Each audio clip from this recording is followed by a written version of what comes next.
像只有燕军拍手而已。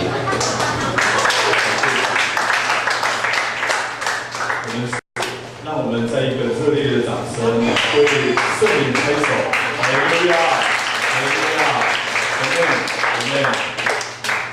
今天我们真的很开心，开心的是我们看到我们远从这个越南已经回来的阿水，那阿水不在的话，我们美信就不在。是说阿水他是非常重要的。我觉得这个也不能够怪美信因为关系是阿水跟他建立的。我们希望说弟兄姊妹，我们也能够建立跟新朋友的关系。就因为你的缘故他会有所期盼，因为我们彼此之间就是一个家人的关系。就这一份的爱跟温馨我们渴望的能够来到教会 ，Amen， 好不好？当我们当牧师在讲道之前，祝福你旁边人说，让我们一起聆听神的话。让我们一起聆听神的话。Amen。今天早上我要继续跟大家谈到一个主题，叫做属灵根基系列诗，真理建造之渴慕篇。这几个礼拜牧师都谈到一系列的信息，我们从心智的建造、爱心的建造、圣灵的建造，到最后一周我所要谈到的真理建造之渴慕篇。当然，在你建造之前，你必须要怎样？必须要有渴慕。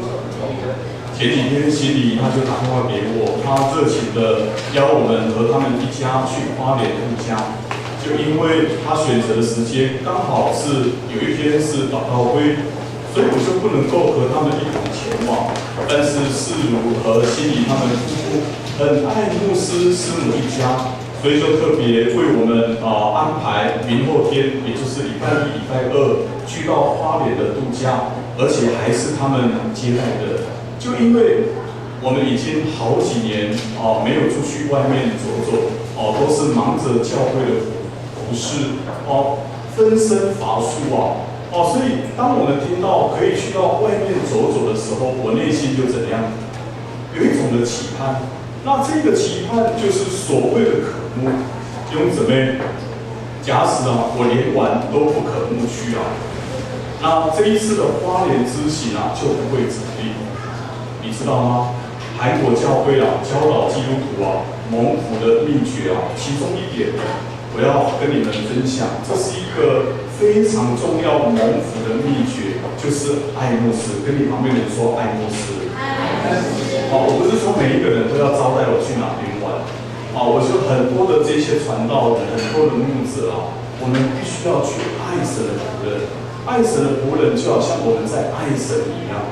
Amen。真理的建造也是一样如果你对真理，也就是神的话，就是都不可慕，那说要建造就非常难的就好像我们在吃东西的时候假使你没有胃口，没有胃口你就没有渴慕能够吃这一个美食我们求主帮助我们我们每一次我们要领受这一个神的话的时候，求主圣灵他赐给我们这一个胃口，更多的来领受这一个天上所赐下来的玛拿。Amen。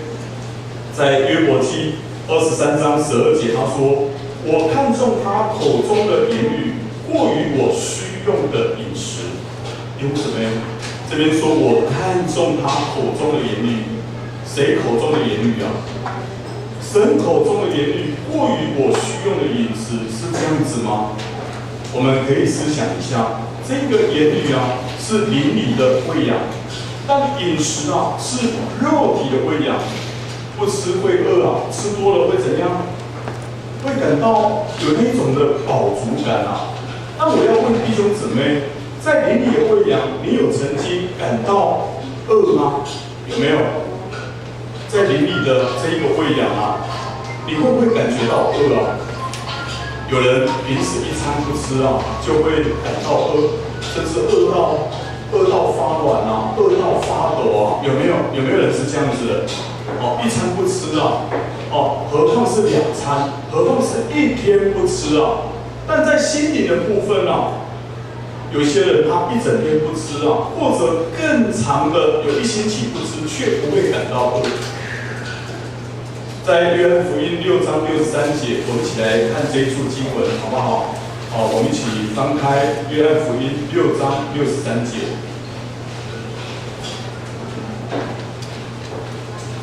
这是耶稣所说的一段话，它是非常重要的。为什么我们要看重神的话？要看重这一个真理。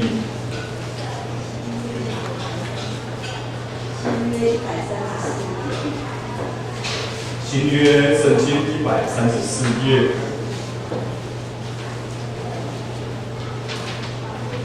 约翰福音6章63节，来翻到我们一起来读来。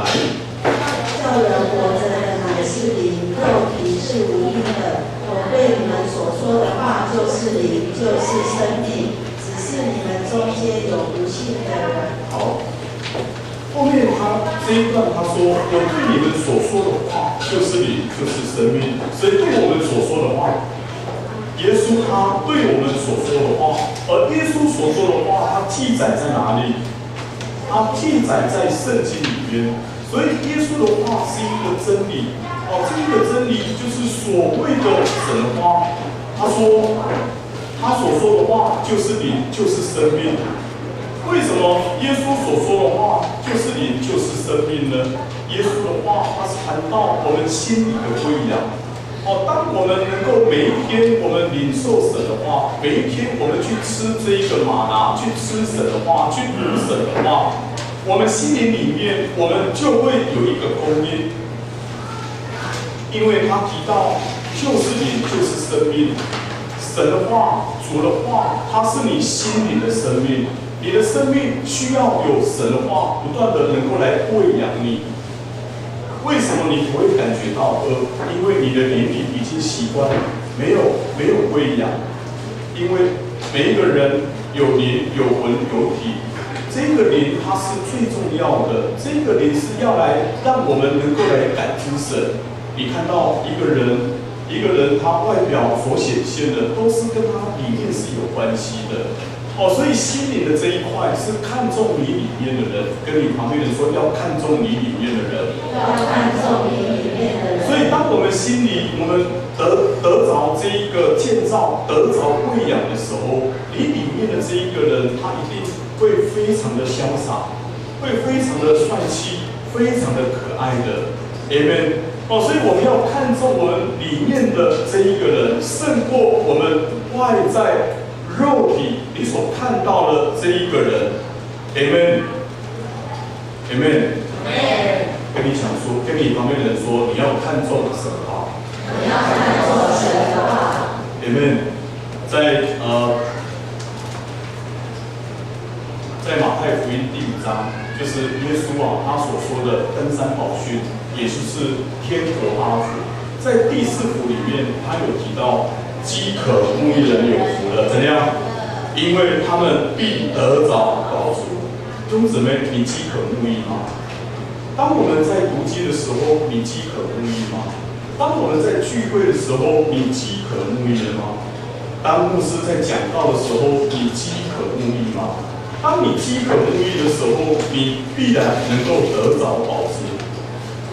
有一场布道大会，要向各教会征求这一个陪谈人员，而大会的服事同工，他就打了许多的电话，去到各教会问他们说，能不能请你们把贵教会中熟悉圣经、能够领人归主的弟兄姊妹列出一张名单给我们。有一个大教会的干事，他就回答说，请把陪谈人员的这一个条件再说一遍好不好？于是大会的服事同工就再说了一遍。但这位干事他听了以后，他就沉思了很久，停顿了一段时间，然后他就很有技巧性的回答他说，我们从前确实有一个符合这种条件的人，不过他已经搬走了。弟兄姊妹，盼望这种情形不是发生在我们教会。弟兄姊妹，我要问说，你熟悉圣经吗？你能够领人归主吗？若你对圣经不熟，还不能够领人归主，那就应该更要看重真理的建造。因为什么是真理的建造？这真理就是神的标准。跟我说神的标准。神的标准就在圣经里面，也就是他所默示的话。好，我们来看一段经文，在提摩太后书3章16到17节。好，在我们周报里面，我们有列出来。好，我们一起来读好来。圣经都是神所默示的，与教训、责神归正、教导人学艺，都是有益的，教属神的人得以完全，预备行各样的善事。Amen。当我在读这一处经文的时候，可能在我们当中啊，特别是学艺啊，他突然间会吓一跳。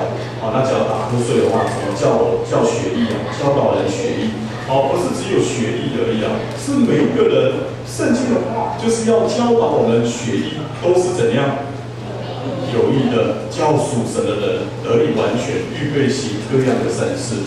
弟兄姊妹，你是属神的人吗 ？Amen。你是属神的人吗？所以当我们是属神的人，我们要更加的能够来看重神的话。神的话，它是一个真理，这一个真理，它会帮助我们能够来符合神的标准，而且它能够改变我们正确的一个价值观。我们来看第一大点，神的话为绝对标准的价值观。弟兄姊妹，神的话是绝对的真理，真理必叫你们得以自由。相反的，为什么有些人他得不着自由呢？因为他不行真理。有4种绝对标准的价值观，我要跟弟兄姊妹来分享。第一个，这一个标准的价值观就是基督徒的婚姻观。我们来读哥林多后书6章第14节，我们一起来读好来。你们和不信的原不相配，不要同父一恶。你们和不信的原不相配，不要同父一恶。跟你旁边的人看一下，他假如是未婚的话，你跟他讲说要仔细听。我们再读一遍好不好？尤其是还没有结婚的，要读大声一点。好，来，你们和不信的原不相配，不要同父一恶。这一段经文它的原意是在强调，信主者是被神分别出来的，所以被神分别出来的人，不应该再沾染被神视为污秽的事。我们跟不信的人结合是一种污秽的事，是上帝他透过他的话，他告诉我们，他是一个绝对的一个标准的价值观。那什么是同父一恶呢？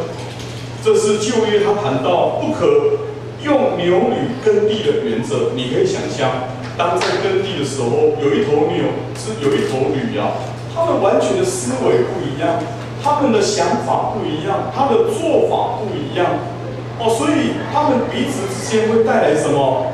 带来一些的拉扯。所以嫁娶千万不要选择驴啊，否则啊，你的婚姻一定会很驴啊。这一个驴，台湾话讲的就是北京驴啊。所以不信主的人，他就是你会看到你的婚姻里面啊，有很多的冲突啊。因为他的价值观跟你不一样，所以就会带来一些的争吵不断。那牧师要告诉你，有3种结婚的对象，其结果也都大不相同。第一种结婚的对象是信主弟兄与信主姐妹的结婚，其结果，这就是神绝对的标准。这个结果它带来是什么呢？我们看到基督徒的家庭一定有一个匾额，大部分都有这个匾额。基督是怎样？基督是我家之主，意思就是说，我们要建立一个基督化的家庭。今天假使你的先生还没信主，你的太太还没信主，我们的家庭就不是一个完全基督化的一个家庭。而当这一个信主的弟兄跟信主的姐妹，他能够结合在一起，这就是王子与公主从此就要过着幸福美满的日子。因为共同的信仰是婚姻幸福的基本条件。跟我说基本条件。基本条件。为什么共同信仰是婚姻的一个基本的条件？因为共同的信仰就会夫妻之间就会带来彼此的共同的话题。有时候啊，我们现在都是人手一机智慧型的手机啊，夫妻现在的话比较不会尴尬，因为每一个人都是成为低头族的啦。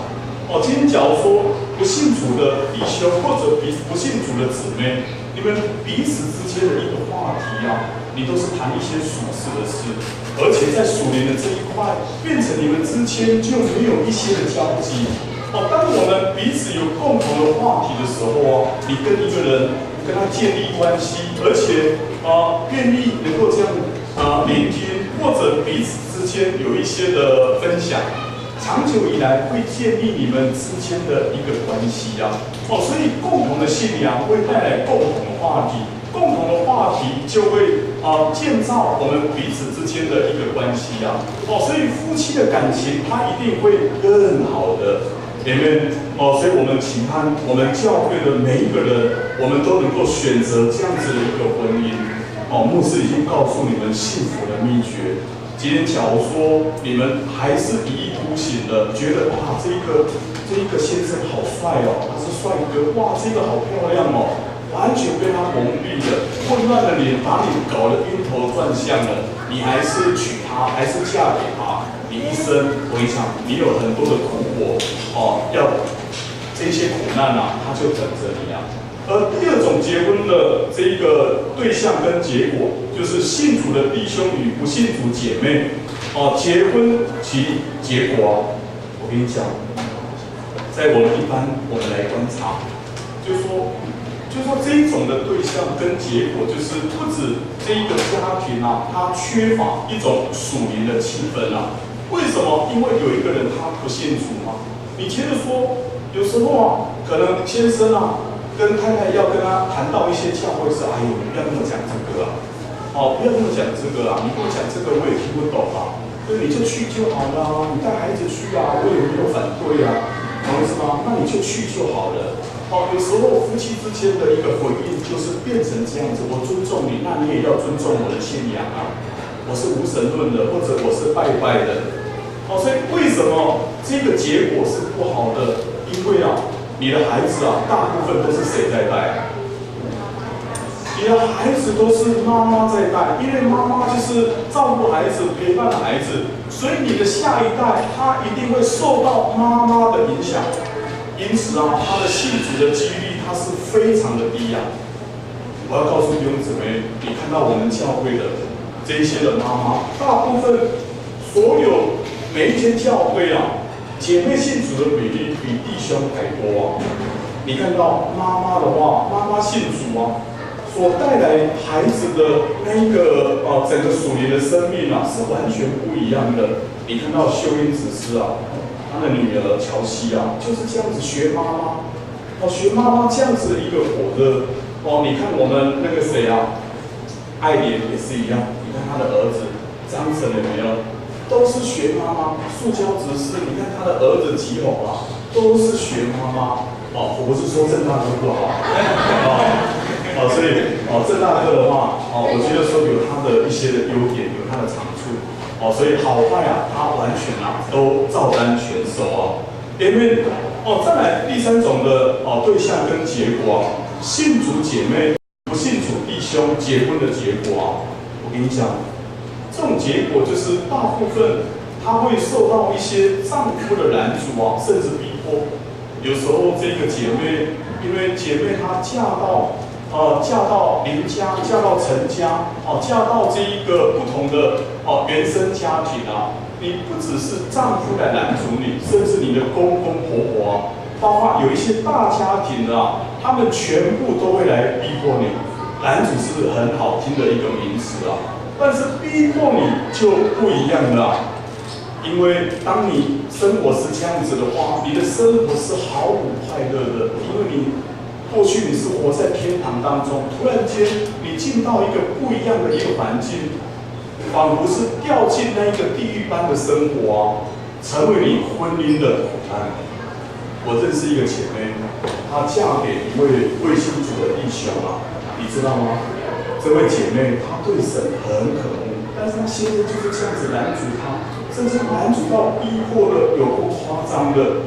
这位姐妹她要读圣经他看他读圣经啊，甚至把圣经把它撕掉，把它丢掉啊。到最后，这位姐妹她躲在棉被里面啊，她拿着手电筒啊，在那边看圣经啊。你看，这是什么样的一个光景啊？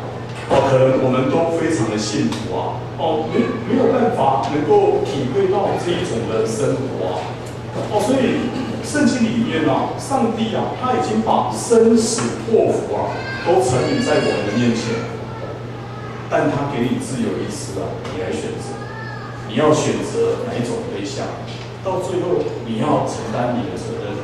当你选择他所吩咐的，神对你负责任。当你选择你自己要的，你自己为你负责任，为自己负责任。可能你的婚姻啊，并不是你所想象的这么顺遂，千万也不要落入魔鬼的诡计。没关系，我有负担要向他传福音。弟兄说，我有负担向这位未信主的这个未婚妻传福音。我有负担向这位未信主的未婚夫来传福音。千万啊，别傻了。以我们所认识的大部分啊，我跟你讲，大部分结婚以后啊，他整个不要讲的那么恐怖啊，好像是原形毕露是一览无遗的啊，里面所以可能他会跟你去教会，但是啊，感觉上他好像神开始在做工了啊，但是他只是一个表象。等到他娶到你，或者他嫁给你的时候，生活就不是这样子的，姐妹。而第二种绝对的标准价值观，我要跟你谈到的是基督徒的工作观。我们来读这个利未记23章第3节，一起来读来。6日要做工，第7日是圣安息日，当有盛会，你们什么工作不可做。这是在你们一切的住处向耶和华守的安息日。这边提到几日要做工？6日。第7日是圣安息日啊，你7日做工都没有问题。但是啊，你不能够把主的圣日的这一个时间啊，你拿去做工。有一些人他可能经营民宿，有一些人他开店，但是他会分别为圣。他把礼拜天早上的时间，就是来到教会来亲近神，但是他回去以后可不可以开店？可以开店的。我常常告诉弟兄姊妹，我们去玩不要有一种罪恶感，我们要玩得开心，而且我们要玩得非常的有意义。我们去到外地，你记得把你的这一个礼拜天的行程都把它排进你所要去玩的规划的每一个地方的这个景点。当然教会它是一个你必须要列为优先这是一个非常重要的不是因为你去玩，而且把礼拜天完全 cancel 掉。前几天在祷告会的时候小韩他就跟我在聊他聊说，那假如说我们跟着去国外的团要安排就非常难的那我就是说天下无难事怎么样？只怕有心人可能我觉得说那一天的话，我重要的行程你们去吧，我去。我就是要去参加聚会，参加聚会以后，我到周边我去走走，或者我回到饭店。饭店的话还是有一些休闲设施我们可以去玩的。所以那一天就是我们的自由行，因为真理必叫我们可以自由。否则的话就会是一个自由行的。我觉得做什么事情当你有一个敬畏的心我觉得神他会开路的。或者你有一个预设立场的话，这一些会如你所愿的，就是这样子，你知道吗？撒旦他对付基督徒最厉害的方式就是使人什么忙碌，夫妻为到工作忙碌，孩子为到课业忙碌。现在孩子大部分都是躲在房间里面，为到电脑游戏忙碌。忙碌的结果破坏了夫妻关系，破坏了这一个亲子关系最主要的是破坏了神的关系你知道吗？当一个人他处于忙碌的状态，他是没有办法静下心来灵修的，甚至会偷窃主日这一个重要的时间因为主日它是一个圣安息日啊，我们一定要非常非常看重的。Amen。在诗篇34篇第9节到第10节，他说：“耶和华的圣名啊，你们当敬畏他，因为敬畏他的一无所缺。”弟兄姊妹，你们要一无所缺吗？当我们敬畏他的时候，我们一定一无所缺。在第10节，他说：“少壮狮子还缺食忍饿，但寻求耶和华的什么好处都不缺。”当我们寻求神的时候，我们什么好处都不缺。那你为什么会寻求神呢？因为你是一个敬畏神的人。所以我们必须要做什么事情？我们第一要优先想到的是神，不是想到我们自己的方便。我们有很多的理由，很多的但我们可以尽力吗？可能不是像牧师所讲的，我还可以自由行啊。当地搞不好找不到教会啊。我觉得说神是验重你的心啊，到底我们这个动作我们有没有做啊 ？Amen。所以当我们有做，但是没有如我们所愿，还是我们去当地想要去观摩当地的这个国外欧洲的一个教堂的那一个聚会啊，那刚好没有如我们所愿，但是神看重你的心的，所以你是蒙悦纳的。Amen。再来第3个是基督徒的实务观，我们来读《使徒行传》15章第29节。我们一起来读好，来。就是境界祭偶像的物和血，并勒死的牲畜和奸淫，这几件你们若能自己境界不犯就好了。愿你们平安。Amen。这是保罗所说的。这就是基督徒的一个4大境界，跟我说4大境界。4大境界。第一个境界就是境界吃祭偶像的物，就是所谓的在传统的这个信仰，就是拜过的东西，我们绝对不能吃。保罗说外邦人所献的祭是祭鬼，不是祭神。他说我不愿意你们与鬼相交。保罗又说不能吃主的宴席又吃鬼的宴席。弟兄姊妹，你可以思想一下，当有一些我们看到我们的家人、我们周遭人，他们在拜拜，他们在祭谁就是祭这些的鬼嘛。这些的鬼在灵界的是一个非常奥秘的，你看不到的。例如说，满桌的佳肴有没有？很丰盛，对不对？有些人拜包括这一个农历的7月半有没有？那个拜是绝对的丰盛但是你看不到的时候你已经看到一堆人舌头在那舔懂意思吗？我告诉你这是真的所以拜过的这些食物你是绝对不能吃的。因为我们是属神的人，我们不是属鬼的人。所以既然我们信主了以后你被分别为圣了。有时候你可以就是说去试着去做研究一下，到底有拜过跟没拜过，吃起来味道有没有一样？应该味道是不一样的，因为已经被舔过了，知道吧？第2个境界就是境界吃血。为什么我们血不能吃有没有人在信主之前很喜欢吃猪血糕的？有没有？喜欢吃肠旺什么鸭血一大堆的血你看所以我觉得我们基督徒真的是分别为圣有时候我们都会受到考验呢，连吃的什么臭豆腐什么豆腐之类端来一大堆的鸭血一大堆的鸭血，那时候就是要检测你的信仰的真假的懂意思吗？那我们会怎么做？全部都把它夹出来，有些人说把它吃下去好了。既然都已经端来了这样是太浪费了为什么血它不能吃呢？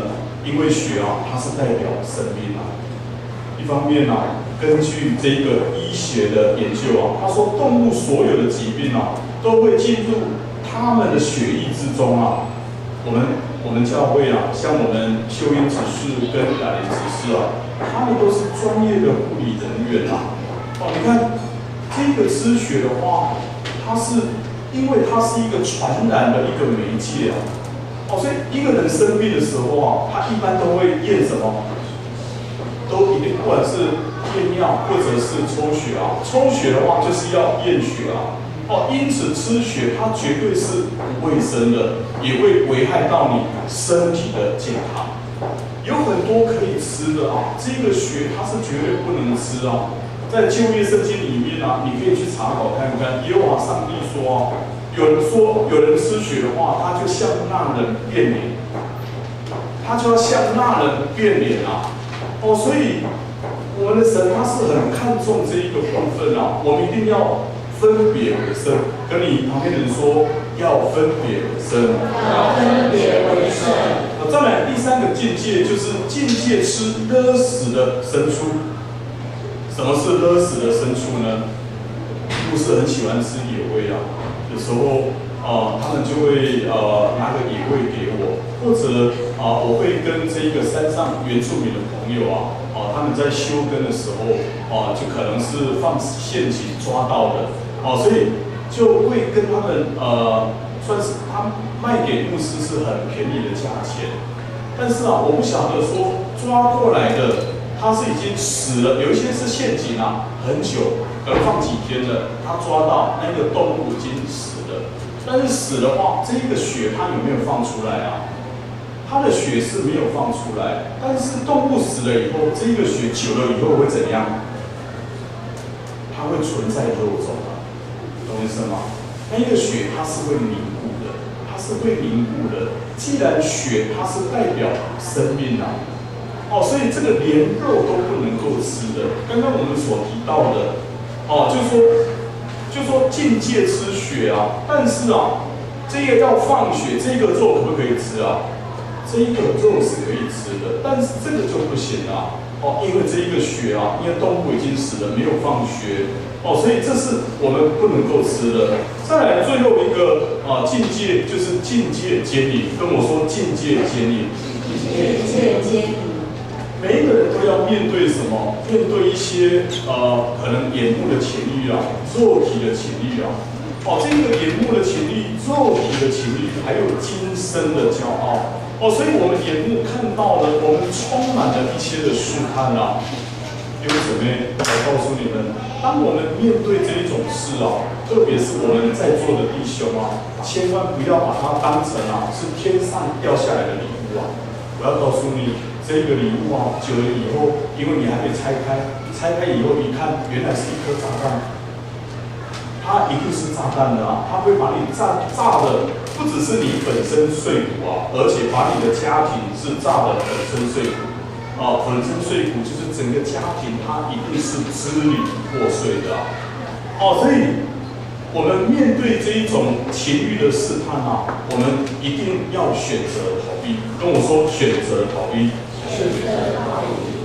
因此我们面对这一种事情我们要远离试探的环境这一些都是可以避免的。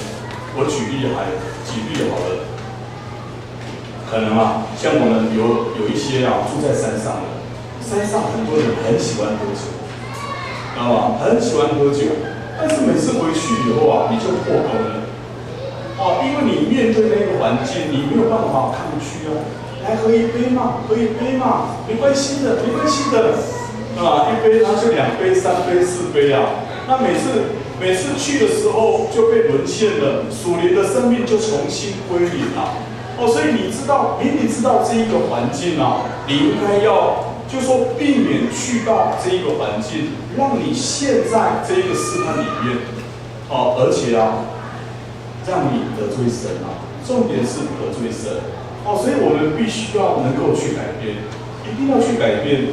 再来第4个是基督徒的金钱观，我们来读箴言23章第5节，我们一起来读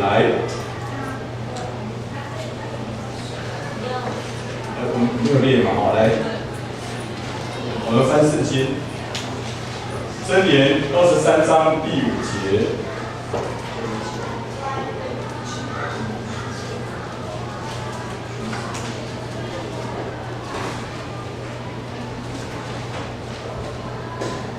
好，翻到我们一起来读来。旧约786页。来一起读。你岂要定睛在虚无的钱财上吗？因钱财必长翅膀，如鹰向天飞去。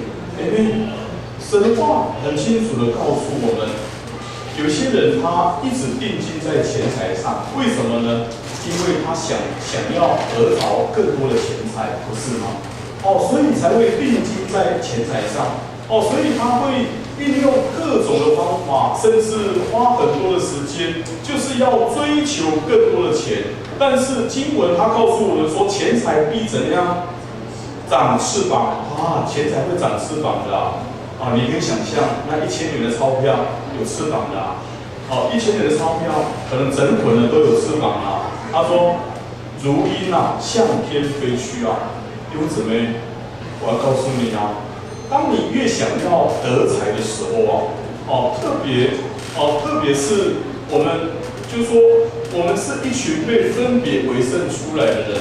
当你不懂得分别为圣的时候我常说当你礼拜天要做该做的事，就是守主日，你跑去工作，或者你去做一些生意，还是有一些业务要跟人谈生意我告诉你，一定谈不成的因为就如这一节经文所说的钱财它会长翅膀如鹰向天飞去我曾经跟大家分享一个中国的造字，就是福气的福，记不记得这个福气的福怎么写旁边是一口田，对不对？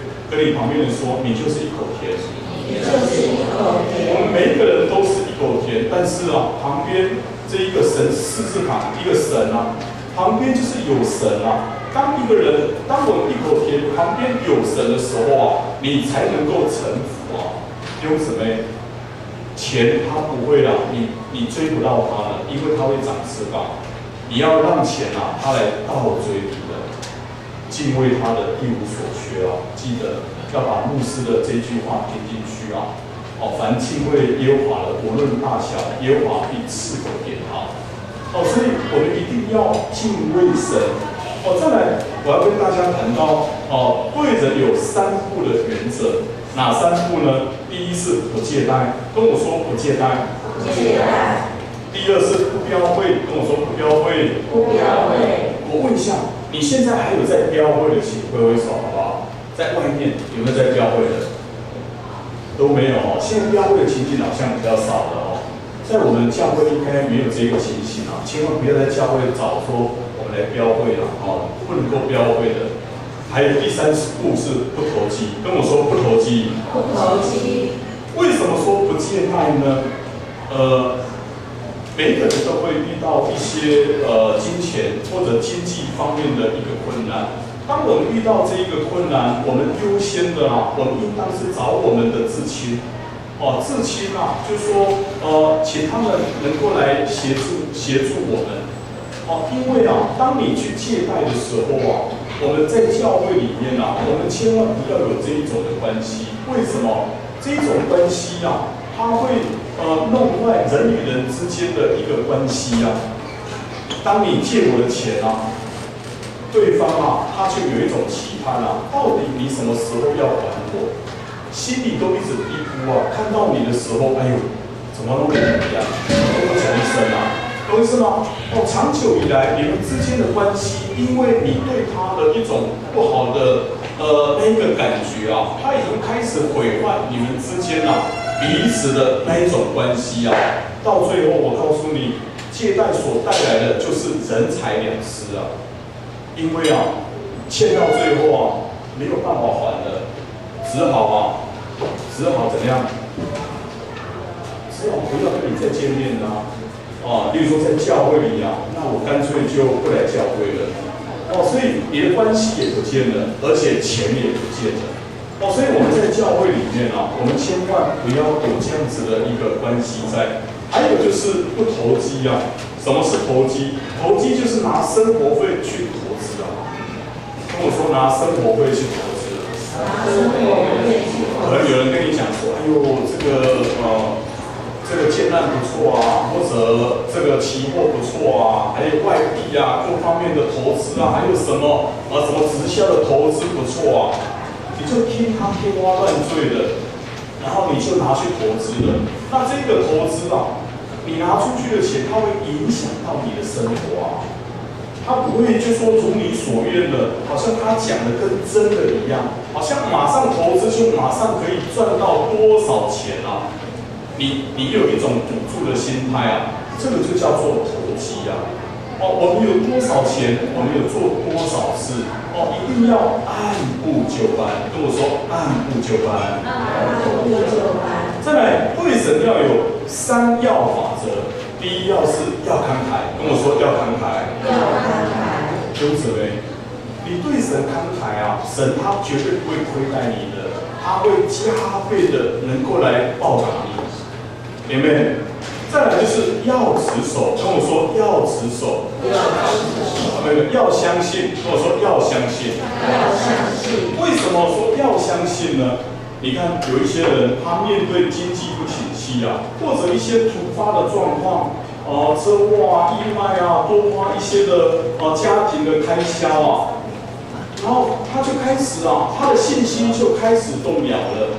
原本这个是分别为圣，要奉献给神的，他开始在神的这一个金钱的权柄上，他开始动歪脑筋啊，因为啊，他不相信。他有一种不幸的恶心，他已经进来了，知道吗？这就是一个撒旦的诡计啊！弟兄姊妹，谁是我们的牧者啊？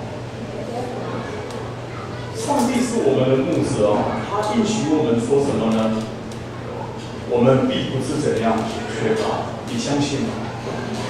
你一定要相信，当你有缺乏的时候啊，我常跟弟兄姊妹讲，当你有缺乏，你更要相信啊，因为唯有你相信他，而且你把分别为圣钱财的主权再度的交给他，这是你唯一翻身的机会啊！当你连这一个部分你都要动脑筋啊，你连翻身机会都没有。因为我看到有很多基督徒，他长久在缺乏，甚至落入贫穷里面，最大的原因啊，他就是不守时宜啊。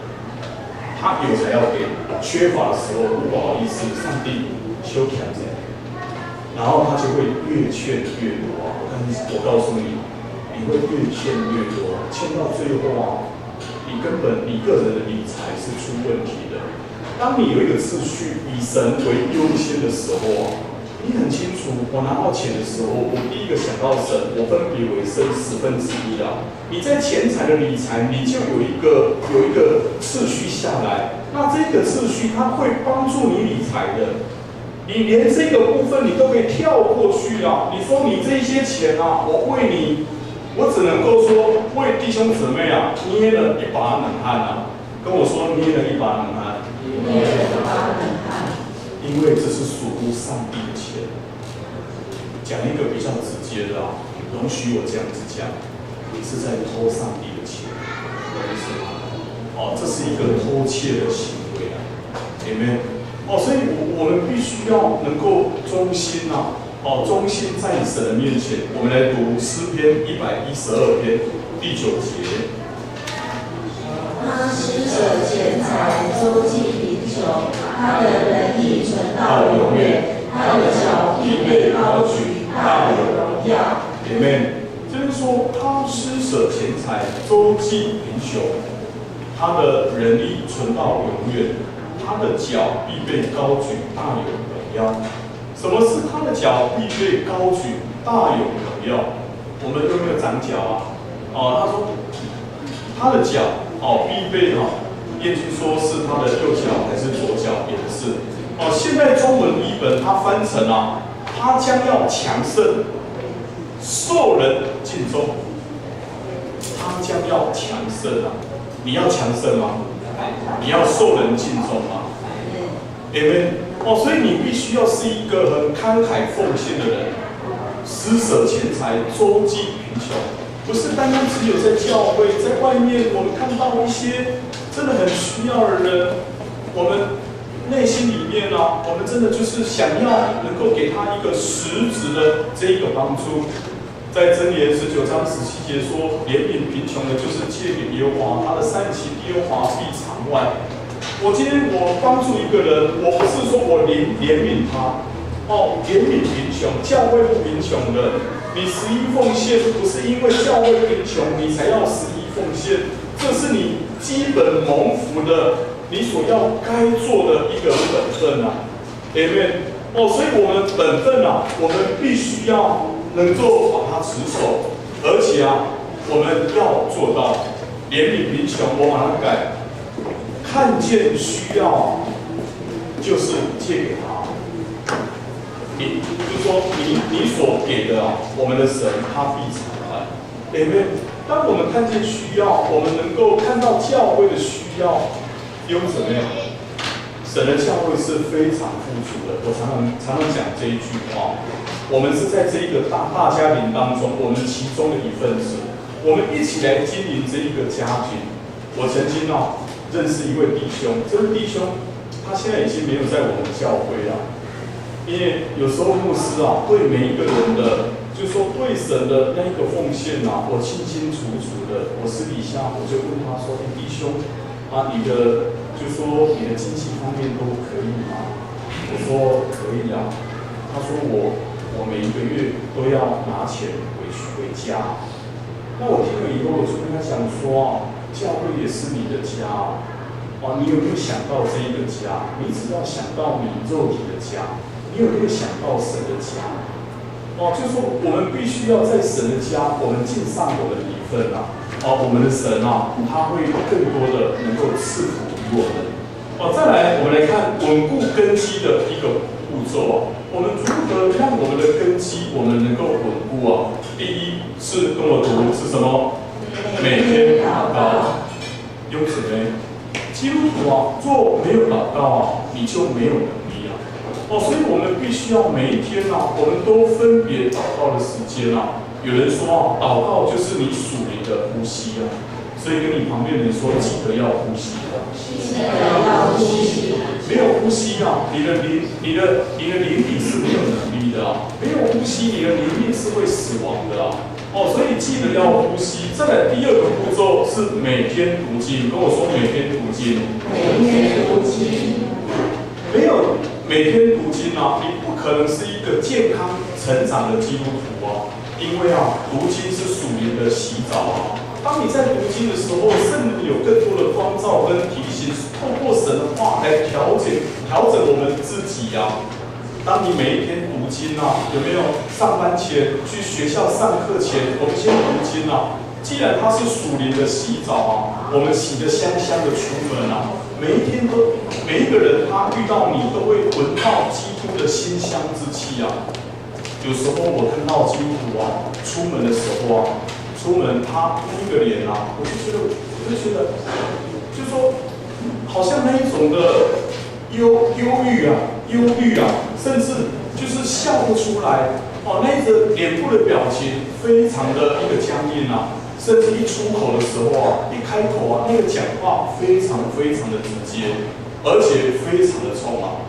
我就知道这一个人是没有洗澡出来的因为他完全没有灵修当我们属灵生命有问题我们只要去观察你的表情跟你的话就知道了 Amen。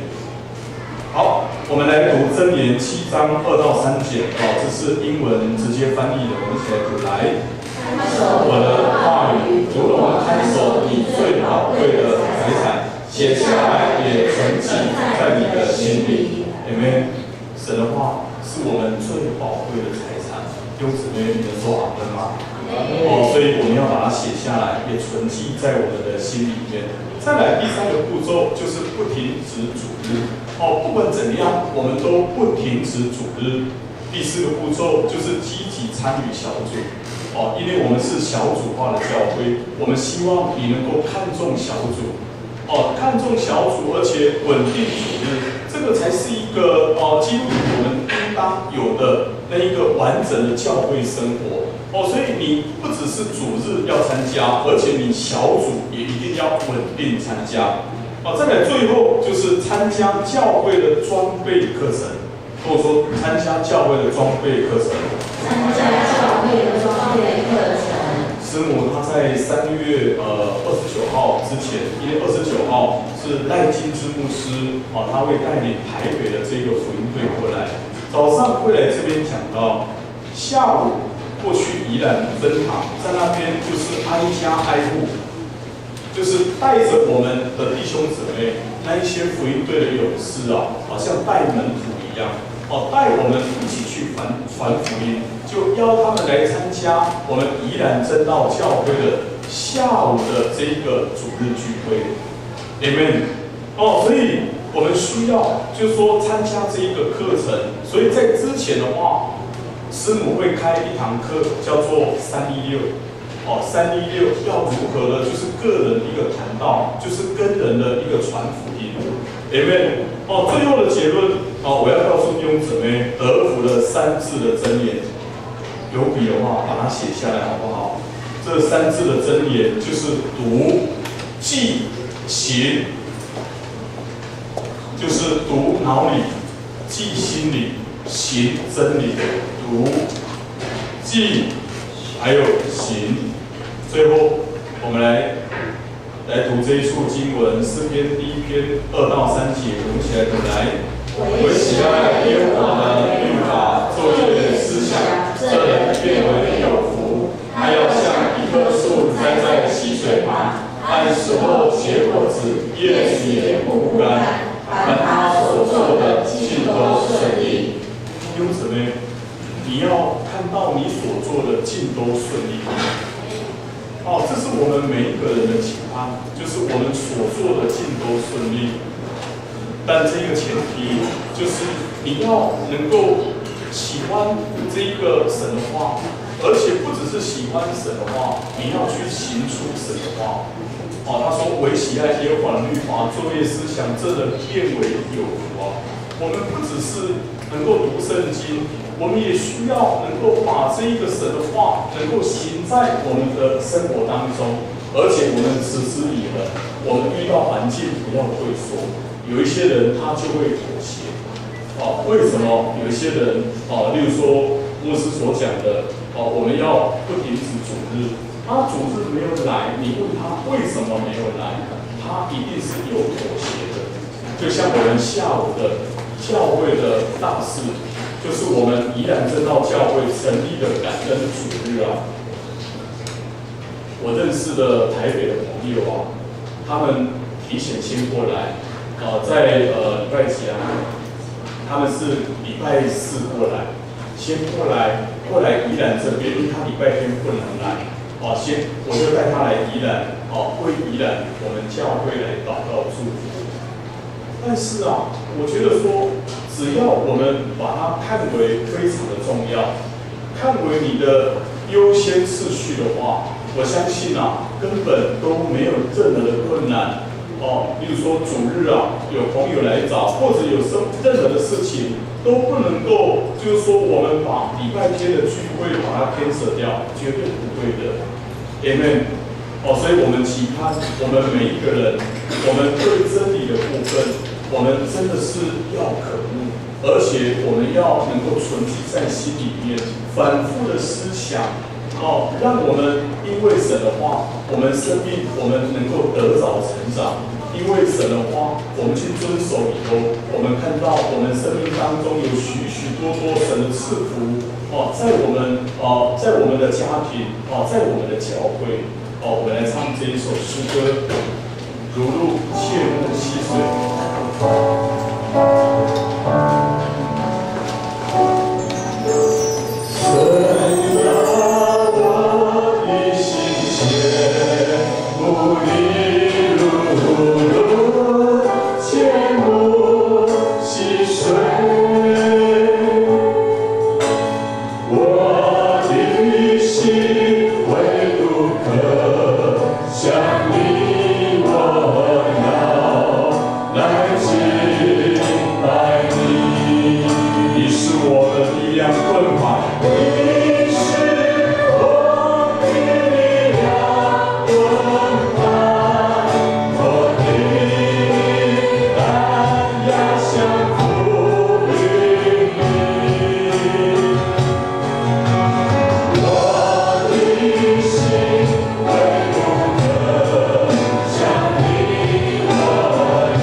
这是在所难免的。当每一次的风浪来的时候，它会考验你，到底你的根基扎得够稳吗？你的根基扎得够深吗？耶稣基督就是万古的大磐石。我们根基要扎得深，我们要扎得稳，没有特殊的捷径可以走的。我们必须要能够渴慕神，而且渴慕他的话，好不好？我们一起来做一个祷告。我们求真理的圣灵，他是我们的教师。当我们渴慕寻求他的时候，我们会必然的能够来寻见。我们求真理的圣灵，他能够来帮助我们，让我们渴慕来读他的话，而且我们能够来行出他的话，让我们的信仰的根基是一个有根有基的，而且能够扎得稳、扎得好。我们一起开声，我们用悟性，我们对自己来祷告。哈利路亚！主啊，我们来到你面前，我们仰望你。主啊，我们特别能够为到我们每位弟兄姊妹他们的信仰根基，我们向你能够来献上祷告。哦，主啊，纵然在他们信仰道路里面，他们会遇到许多的风浪，但是我们知道，当我们的真理对你的话，我们越敏感的时候，我们根基就扎得更稳，我们这根基就扎得更深。哦，主啊，我们恳求真理的圣灵来帮助我们，让我们渴慕你的话，让我们每一天都能够来寻求你的话，因为当我们寻求的时候，我们必要能够来寻见。哦，主啊，你将这一个渴慕，能够更多的浸泡在你的话语同在里面的，这样子的一个渴慕的心，都放在我们每位弟兄姊妹，求你亲自的能够来帮助我们。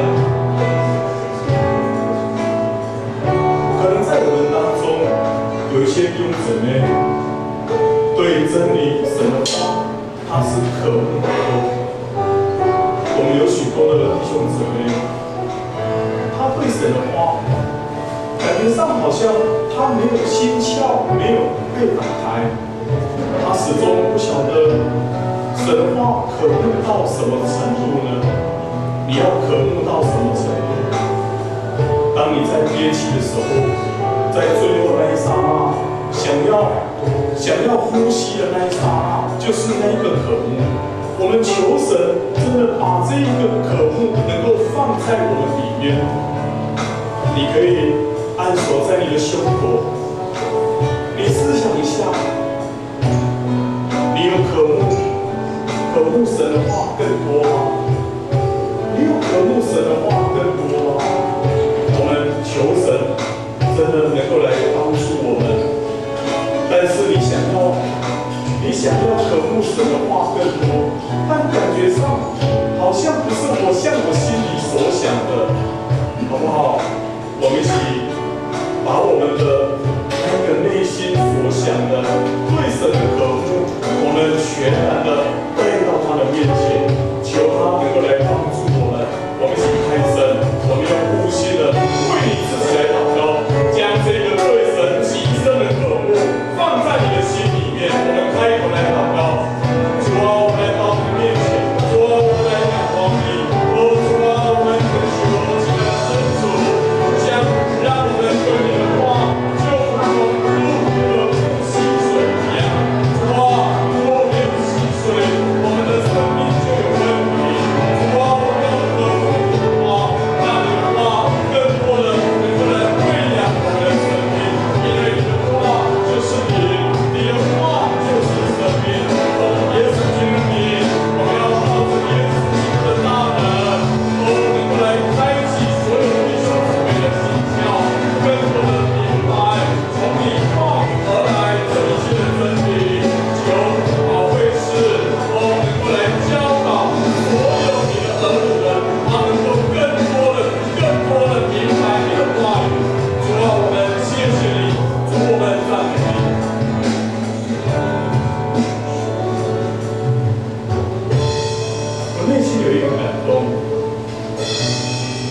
要特别为到我们当中的人来祷告，你可以回想一下，从你信主到现在，不管多久了，1年，或者5年、10年、20年，甚至30年、40年，你一定有渴慕的时候。你去想看看，你最火热、最渴慕的时候，但是好像那个渴慕跟热度都已经退了，你内心里面非常的挣扎，非常的挣扎。你想要求神再度恢复你的渴慕，但是你的心里面，你却是呈现一种的孤单，一种的孤单。很好，当我们在唱副歌的时候，你是这样子的一个人，你出来到外面，我们要特别为你来祷告，我们求神真的能够来帮助你，用他的这一个圣灵的活水泉，再不能够来滋润你的心田，再不能够燃起你对神的渴慕跟火热。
路里面，他会引领我们。重点，我们要恢复我们起初的一个爱心，我们恢复我们对神的敬畏。我相信，当你有这个渴慕，圣灵他就能够做一个极深、极大的工作在你的生命里面。所以在跟随的道路里，一定有高山有低谷，但是我们不用害怕，我们的神他与我们同在。真理必叫我们得以自由，神的话它会不断的引领我们人生的一个道路，所以我们必不至于动摇，因为他与我们同在。Amen。天父，我们来到你的面前，我们来仰望你，谢谢你，谢谢你开我们的心窍，让我们能够来明白你的话语。主啊，我深信。你的话在新的一年，你要更多的能够来建造我们信仰的根基。耶稣基督，你就是那位万古的大磐石，你让我们的信仰，我们能够奠定这一个根基。